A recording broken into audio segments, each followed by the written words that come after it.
আল্লাহওয়ালাদের কাছে যদি যাও, তাদের নেক নজরে তুমিও আল্লাহর মহব্বতের ঘ্রাণ পেতে থাকবা। এর নবীর আশিকের দল, বয়ান তো সবাই করে, কোরআন তেলাওয়াত তো সবাই করে। কারো তেলাওয়াতে মনটা কেমন লাগে, আবার কারো তেলাওয়াতে চোখের পানি ধরে রাখা যায় না। এটা তো বাবা ভিতরের কাজ, এটা কলবের কাজ, এটা অন্তরের সাথে সম্পর্ক। বান্দা তুমি যদি বিনয়ী হইয়া চলো, এটা চামড়ার সাথে সম্পর্ক না, এটা রুহের সাথে, কলবের সাথে সম্পর্ক।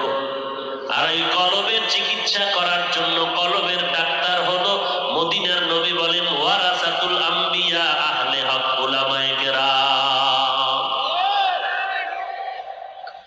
ইয়া আইয়ুহাল্লাযীনা আমানু তাকুল্লাহ, আল্লাহকে ভয় করো। আল্লাহকে ভয় করার মতো বলে না, না, আল্লাহ যত বড় ওইভাবে তাকে হক আদায় করে ভয় করার তৌফিক আর সম্ভাবনা আমাদের মধ্যে নাই। আল্লাহ কয় আমি শিথিল করে দিলাম, ইত্তাকিল্লাহা মাস্তাতাতুম, তোমাদের সাধ্য মতো আমি আল্লাহকে ভয় করো, তোমার সাধ্য মতো আল্লাহকে ভয় করো। আজকে যদি মানুষ আল্লাহর ভয় নিয়ে চলতো, তাহলে কোনোদিন গোপনও একটা গুনাহের কাজ করতো না।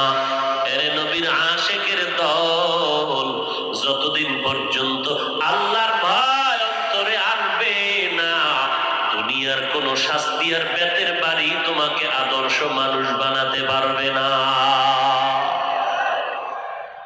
দেখছেননি চতুর্দিক থেকে আওয়াজ, মাদককে না বলুন, যৌতুকের ঘরে আগুন লাগায় দাও, বিভিন্ন স্লোগান দেওয়া হচ্ছে।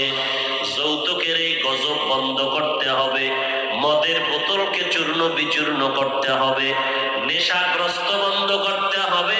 এর পেছনে সরকারের কোটি কোটি কোটি কোটি কোটি হাজার কোটি টাকা ব্যয় করে করে সরকারি বাহিনী, আইন শৃঙ্খলা বাহিনীরা কাজ করে মাঠ পর্যায়ে।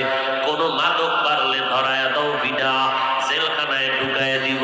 এরে নবীর উম্মতের দল, তারাও প্রচেষ্টা করতেছে মাদক বন্ধ করার জন্য, নেশা বন্ধ করার জন্য, যৌতুক বন্ধ করার জন্য। থানায় প্রতিদিন মামলা চলে, কোর্টের মধ্যে মামলা চলে, মা বাবার পক্ষ থেকে সন্তানের বিরুদ্ধে মামলা, সন্তানের পক্ষ থেকে মা বাবার বিরুদ্ধে মামলা। এরপরেও যেন কেমন যেন অশান্ত অশান্ত ভাব, সব জায়গায় গুঞ্জন চলে, কেমন যেন একটা উশৃঙ্খলতার আওয়াজ, কেমন যেন দমনিত হয় না। একটা মাদক রেসাইজ করলে 10টা মাদকের গন্ধ বেরিয়ে যায়। ব্যাপারটা কি বুঝলাম না, কিন্তু নীরব বলে আল্লাহওয়ালারা তাহাজ্জুদে আল্লাহর কাছে কান্না করে দোয়া করে। এই আল্লাহওয়ালারা এত মেহনত করে, তাবলীগওয়ালারা মেহনত করে, চরমনের হযরতেরা, উজানির হযরতেরা মেহনত করে, মাদ্রাসাওয়ালারা মেহনত করে, পেটের বাড়িও লাগে না, গালাগালিও লাগে না, সরকারের কোটি টাকাও এই বাহিনীর পেছনেও খরচ করা লাগে না। এরা নিজের খাওয়া খাইয়া আল্লাহর বান্দা মুসলমানের সহযোগিতায় মাদ্রাসায় চলে, মসজিদের ইমামতি করতেছে, উম্মতের চোখের পানি দিয়া বয়ান করে। তাকায় দেখলাম যেই বেতের বাড়ি দিয়া র‍্যাব, আর্মি, পুলিশ, বিডিআর একটা মদদির লাইনে আনতে পারে না, এই রকম কোটি কোটি ডাকাত, চোর, সন্ত্রাসী আর মদদিরা আজকে আল্লাহওয়ালার হাতে হাত লাগায়া পাক্কা নামাজি হয়ে গেল। তাহলে এই ওয়াজের দ্বারা করোনা বাড়বে? এই ওয়াজের মাধ্যমে মানুষ উগ্রবাদী হবে? এই ওয়াজের দ্বারা মানুষ উশৃঙ্খল হবে?